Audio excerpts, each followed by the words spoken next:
Struggling to shoot, right, in Game 5, providing Los Angeles Lakers with much opportunity to stave off playoff elimination. While his teammates struggled, Rudy Gobert stepped up with a playoff career-high 27 points, 24 rebounds. Julius Randle added 23 points. Minnesota advanced in the NBA playoffs with a clinching 103-96 victory in the first-round series Wednesday night. Let's hear from the Lakers postgame. Disappointing loss. That I did not make it to the finals or did not win a championship has been a disappointment. So it'd be the same for me, you know. It'd be the same off season of disappointment and unfulfillment, you know, have an opportunity, you know, to play longer and give yourself an opportunity to play for the Larry O'Brien Trophy. So nothing changes for me. I think I didn't play the way I should. I think as a team we didn't play the way we could. But I think congratulations to Minnesota. They play a hell of a series. They were the better team, honestly. Okay, well, here we are. Chris Canty, you joined the party? In the building. Good to see you. Okay, I knew today was going to be a good day. Don't leave me. Don't leave me. On this Friday Eve. Damn, held it up here for like 6 seconds. I got you, bro. Where's Ladies first. Good to see you, big boy. Yeah. Where's Big Poppy? I mean, Damian Woody. Where's Big Poppy at? Because He's somewhere. I mean, he hiding. Don't worry, we got a vote for today. But I don't want to focus on that right now, yes, Stephen A., because it was Minnesota in 5. What went wrong for this L.A. Lakers team? Minnesota is what went wrong. Ant-Man is what went wrong. Rudy Gobert was what went wrong. Their defense collectively is what went wrong. And the Los Angeles Lakers, there's just MIA, APBs, whatever you want to use for a whole bunch of Los Angeles Lakers. They just didn't, they listen, Minnesota was more physical. They're taller, they're longer, they've got more girth, Julius Randle, Rudy Gobert, etc. And they got up in them. And more importantly than anything else, it's rare that you see LeBron James' age get exposed to some degree. The conditioning or lack thereof of Luka got exposed because they were pressuring Luka 94 feet. They were like, we're gonna make you work. Julius Randle, you were attacking LeBron James. LeBron James had to guard people, and they weren't hesitant to put a body on him, even though he's 260 and obviously in phenomenal shape. The bottom line is that Minnesota's like, we're younger, we're thoroughbreds, here we come. And you're 40 in your 22nd season, and you ain't in shape.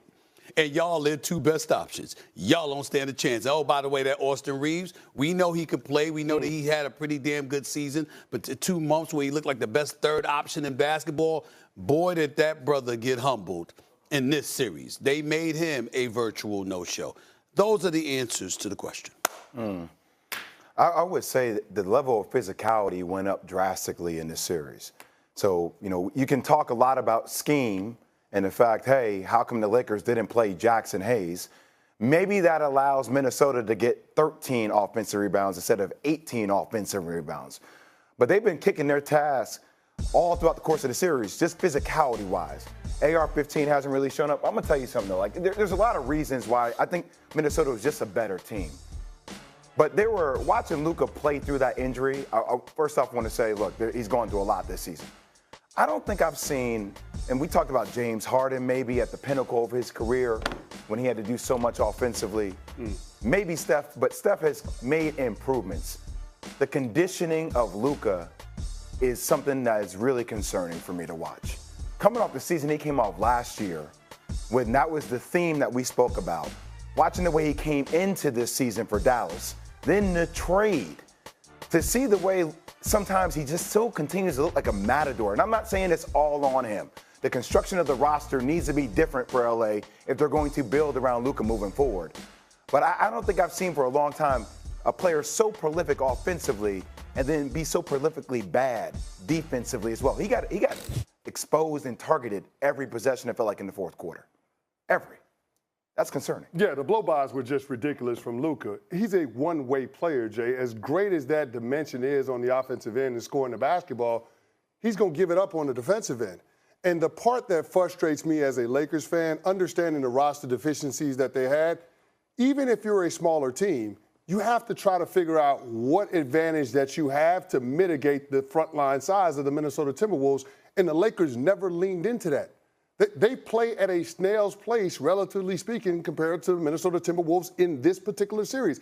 I don't understand how you have LeBron James playing the 5 and the Minnesota Timberwolves have more fast break points in Game 5. That makes no sense to me. So if you're going to concede getting out-rebounded by the Timberwolves by refusing to play a big, you run them up and down the court. You find a way to neutralize what Rudy Gobert is bringing to the table, but at no point did the Lakers do that. And I think that when you look at all of the criticisms that you would have for J.J. Redick, I would acknowledge that in the Western Conference, those 3 through 10 teams, it felt like Andre Snelling's called it, a big game of rock, paper, scissors. So it just depended on what matchup you got. But even with that being said, to get gentlemen swept by the Minnesota Timberwolves, to look like that on your home court in an elimination game is absolutely inexcusable. Well, they looked like that because they were defeated after losing in Game 4, and they certainly looked like they had their bags packed. Here's what we'll say about LeBron James. Statistically, 20.2 minutes in the first half of this series, 15.4 points on 58% shooting. Second half, same amount of minutes, 10 points, 39% shooting, had 12 points in the second half of Game 5, but the last 2 fourth quarters, he had like a combined 4 points or whatever. And in Luka's case, McDaniel shot 62% whenever against Luka. Anthony Edwards shot 50% whenever against Luka. So right now, as we sit here today looking at the Lakers, we have to say this. Nico Harrison, maybe some of that venom and hostility needs to die down just a touch. Because maybe Nico Harrison saw something that a lot of people didn't realize. Now, he should have gotten more for Luka because of the global iconic brand that Luka was. But when Nico Harrison, who is willing to make bold moves, says, I'm trying to win a championship, and we can't do it with that brother, and that brother, you're watching him on the defensive side of the ball look the way he looked and being exploited the way he was exploited on this morning, we can't throw no heat or smoke in Nico Harrison. Can I say something about Nico? I've known Nico since I've been 14 years old. Wow. Obviously, the rep for Nike and obviously relationship with Nico is not a stupid person. Not at all. He is a smart person. Yes, he is. So I'm not condoning the move or not. All I'm saying is when you're in the room with somebody daily and you see those daily habits, as we all know, you know, not a lot of zebras can change their stripes. Right. No. Right, right? But let me say this to you. Because of how smart Nico is, because of how smart he is, go ahead and do it. But you got to know from a business perspective who Luka is, what he represents, how desperate the Lakers were to get something that extends beyond the LeBron James era, and you have to get more. You have to get more for it. That's inexcusable. I'm with you on that. I'm with you on that. And we're going to dive more into the Nico angle in this trade and how it's potentially aging out in just a bit. But, Canty, you brought up JJ, and we lauded JJ this entire season and what he's done, but he's taken a little bit of heat of late in these playoffs. How much is he to blame for what went wrong with L.A.? I think he's a part of it, but I wish Perk was on the show right now because we almost got into